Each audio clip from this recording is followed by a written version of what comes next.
शेती इकायची नसते हो, शेती राखायची असते. कोणत्या तरी चित्रपटातला हा संवाद आठवला की डोळ्यासमोर उभा राहतो तो रात्रंदिवस शेतात राबणारा कष्टकरी बाप. पण मुळात शेती इकायची वेळ या शेतकऱ्यावर का आली हा विचार केला तर उत्तर येतं दिवसेंदिवस तोट्यात चाललेला शेती व्यवसाय. आणि शेती व्यवसाय का तोट्यात चाललाय हा प्रश्न उपस्थित केला की उत्तर येतं पारंपरिक शेती. कारण पारंपरिक पिकामधून शेतकरी बाहेरच पडायला तयार नाही.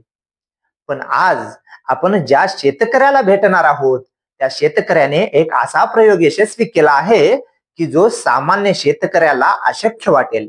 येळगुड तालुका हातकणंगले इथल्या श्री अनिल मानगावे यांनी सफरचंदाची शेती करून ती यशस्वी करून दाखवली आहे. सहजासहजी काश्मीर शिवाय कुठेही न पिकणारं हे फळ कोल्हापूरच्या मातीत पिकवून दाखवलं आहे.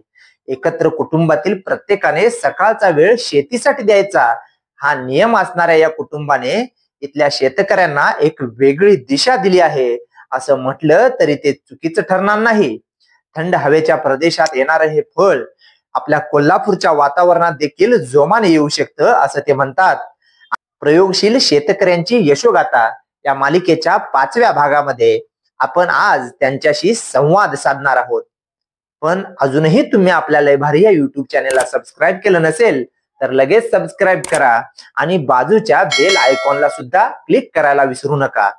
त्याचबरोबर त्या अगोदर प्रयोगशील शेतकऱ्यांची यशोगाथा या मालिकेचे 4 भाग ज्याची लिंक डिस्क्रिप्शन मध्ये देतो आहे ती सुद्धा बघायला विसरू नका.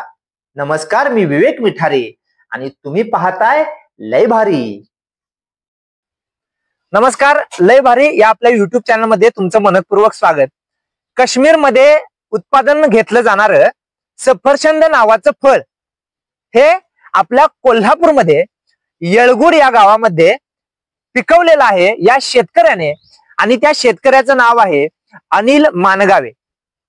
आज आम्ही स्वतः त्यांच्या या प्लॉटवर आलेलो आहे, सफरचंदाच्या प्लॉटवर, आणि त्यांच्याशी आपण संवाद साधणार आहोत की कशी त्यांना या सफरचंदाच्या शेतीची कल्पना सुचली आणि गेल्या 3 वर्षापासून सुरू झालेलं हे पीक म्हणजे लावलेलं हे पीक आता फळाला आलंय असं म्हणलं तर चुकीचं ठरणार नाही. अगदी सुंदर सुंदर अशी सफरचंदाची फळं त्यांच्या या झाडांना लागलेली आहेत आणि आता खऱ्या अर्थानं हे उत्पादन त्यांचं सुरू झालेलं आहे. तर आपण त्यांच्याशी संवाद साधणार आहोत. नमस्कार, तुमचं आमच्या लय भारी या युट्यूब चॅनल मध्ये तुमचं मनपूर्वक स्वागत. नमस्कार. सर्वप्रथम तुमचं दादा कौतुक आहे की एक प्रयोगशील शेती करण्याकडे तुम्ही भर दिलात आणि प्रयोगशील शेतीकडे वळलात, त्याबद्दल तुमचं कौतुक आहे. कशी कल्पना सुचली की सफरचंदाची शेती या कोल्हापूर सारख्या मातीमध्ये येऊ शकते, कशी कल्पना सुचली दादा?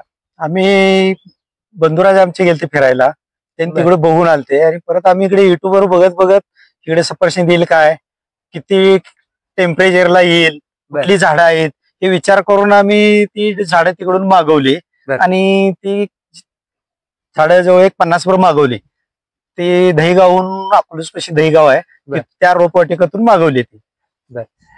म्हणजे सगळी माहिती तुम्ही स्वतः गोळा केली. म्हणजे यात शिरायचं होतं तर अगोदर माहिती घेणं गरजेचं होतं आणि ती माहितीपर्यंत स्वतः पोहोचला. कारण तुम्हाला इच्छा होती की काहीतरी प्रयोगशील शेती आपण करावी अशी. तर तुम्ही म्हणताय ही सगळी माहिती घेतली आणि मग सुरू केलं. कधी सफरचंदाची ही रोपं लावली? 1 जून 2022 ला लावली आम्ही पहिला. 1 जून 2022 ला. बरं, मग त्यानंतर ज्या वेळेला ही जी याची लागवड केली त्यावेळेला म्हणजे सुरुवात कशी, त्याला म्हणजे खतांची मर्यादा कशी होती आणि कशा पद्धतीनं त्याचं सगळं नियोजन केलं? असं पाहून युट्यूबवर तिकडून माहिती घेऊन आलतो आम्ही. त्याच्यानंतर हे सगळं सेंद्रिय खतावरच केलेलं आहे आम्ही. सेंद्रिय खतावर शेणखत, राखोंडा असं टाकून सगळे डबरे काढून भरून घेऊन असं तयार करून मग लावली झाडं. जरा झाडं चांगली झाली, मग फ्रेश वाटायला आली, मग औषध पाणी चालू झालं, खत पीत बरीच आली, चांगली आली. गेल्या वर्षी बऱ्यापैकी प्रत्येक झाडाला 5, 10 फळ आली. या वर्षी चांगले 30, 35, 40 फळ आहेत. 35 आता या वर्षी प्रत्येक झाडाला नाही म्हटलं तर एक 5-6 किलो फळ निघलेलं आहे. पुढच्या वर्षी आणखीन थोडं वय मर्यादा वाढल्यामुळं, छाटणी घेतल्यामुळं भरपूर फळ निघेल पुढच्या वर्षी. पुढच्या वर्षी नाही म्हटलं तर कमीत कमी 10-20 किलो फळ निघू शकते. बरोबर. तर तुम्ही म्हणताय की याला रासायनिक खतांच्या ऐवजी सेंद्रिय खतं दिलीत, अर्थातच तुम्ही शेणखत वगैरे दिलेत. म्हणजे यातून म्हणजे एक अजून एक की हे जे सफरचंद आले तर ते सेंद्रिय पद्धतीने आम्हाला मिळते असं म्हटलं तरी चुकीचं ठरणार नाही. तर आता किती रोपांची लागण तुम्ही या इथे केलेली आहे? इथं 50 रोपं लावलेली आहेत सफरचंदची. बर. एक अन्ना म्हणून जात आहे आणि जी नईन म्हणून एक आहे. बर. ही 2 रोपं लावलेली आहेत आम्ही. बर. 2 जातीची झाडं लावलेली आहेत. 2 जातीची झाडं लावलेली आहेत आणि दोन्ही जातीच्या झाडांना फळ दोन्ही चांगलं आलेलं आहे. बरोबर. वजन असू दे, गोडवा असू दे किंवा टेस्ट असू दे, सगळे एक चांगल्यापैकी आलेले. हा, तर अजून आता तुम्ही त्या टेस्टचा विषय काढला म्हणून की आता तिकडचं जे सफरचंद आहे त्याची चव आणि आपल्या इथं या कोल्हापूरच्या मातीत पिकलेल्या या सफरचंदाची चव यात काय फरक वाटतोय का? तिकडलं उलट आपल्याकडलं रसाळ आहे. तिकडल्यापेक्षा फळ चांगलं वाटतंय आपल्याला खायला. बरं, रसाळ असल्यामुळे. म्हणजे तिकडल्या फळापेक्षा इकडचं फळ हे रसाळ आहे. तर याचं कारण अजून एक असू शकते की हे फळ काश्मीरमध्ये पिकतंय आणि तिथून इथं येण्यापर्यंतचा वेळ आणि त्यामुळे आणि आपण इथं कोल्हापूर मधलं इथल्या इथंच मिळते त्यामुळे रसाळ राहते. हा एक त्यामागचं कारण असू शकते. तिथलं कोल्ड स्टोरेजला ठेवलेलं असतंय. बरोबर. त्यामुळे ना ते आपल्याकडे लेट नाही. बरोबर.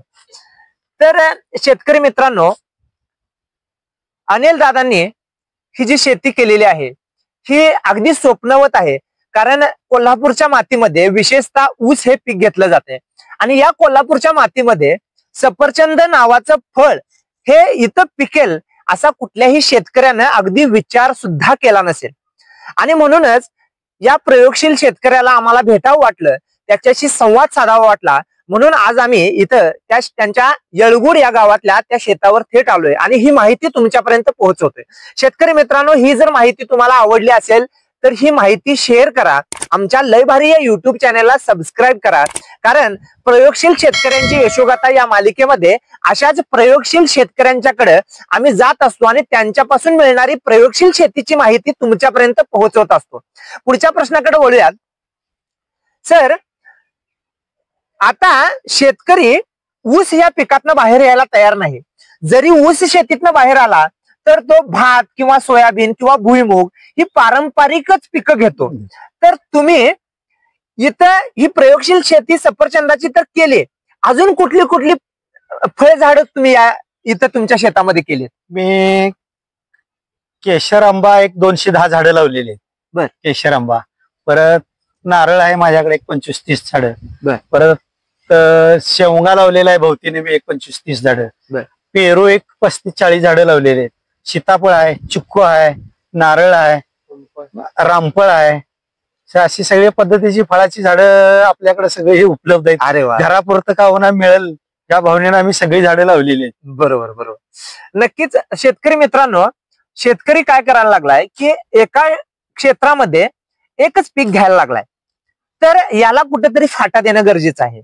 जरी आपलं क्षेत्र कमी असलं तरी त्यात बहु पिकं घेणं गरजेचं आहे. आणि याचं महत्वाचं कारण म्हणजे जर एखाद्या पिकाला त्याचा दर आला नाही किंवा त्याचं उत्पादन म्हणावं तितकं आलं नाही तर त्याचं ते उत्पादन दुसऱ्या पिकातून भरून निघू शकते.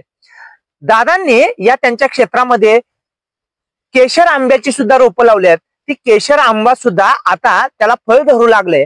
मोठ्या प्रमाणावर फळ त्या केशर आंब्याला सुद्धा सुरू झाले. त्याबरोबर रामफळ, त्याबरोबर शेवगा, अशी बरीच फळझाडं या त्यांच्या या क्षेत्रामध्ये त्यांनी लावलेत.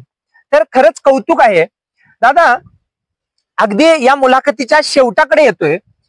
तुमचं हे सगळं काम प्रयोगशील शेती तुम्ही केलेली ही खरंच कौतुकास्पद आहे. आमच्या व्ह्यूअर्सना, या युट्यूबवरून पाहणाऱ्या शेतकऱ्यांना तुम्ही या प्रयोगशील शेतीबद्दल काय मार्गदर्शन करू शकताय अगदी थोडक्यात? काय नाही, कोण करणार असेल तर या माहिती देऊया.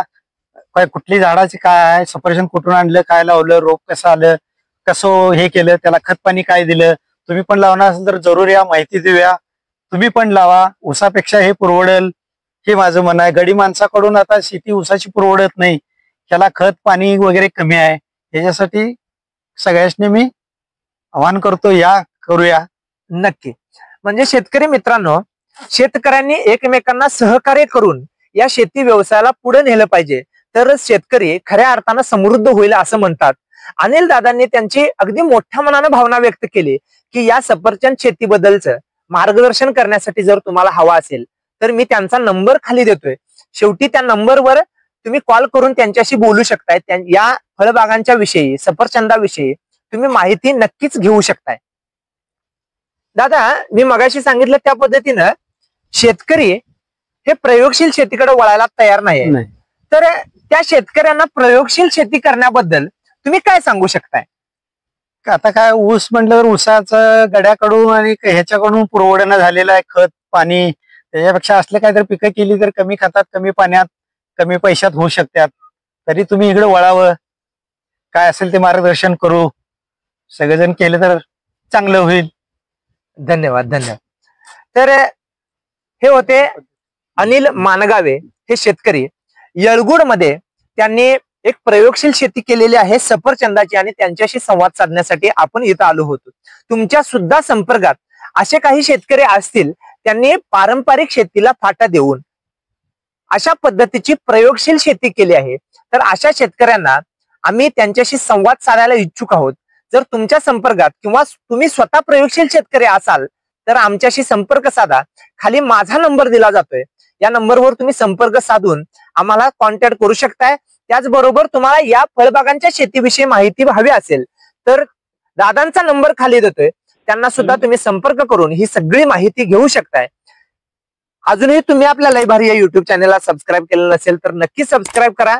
आणि दादा, तुम्ही आम्हाला वेळ दिलात आणि अगदी दिलखुलास पद्धतीनं ही सगळी माहिती दिलीत, त्याबद्दल तुमचं सुद्धा मनपूर्वक आभार व्यक्त करतो. धन्यवाद. नमस्कार.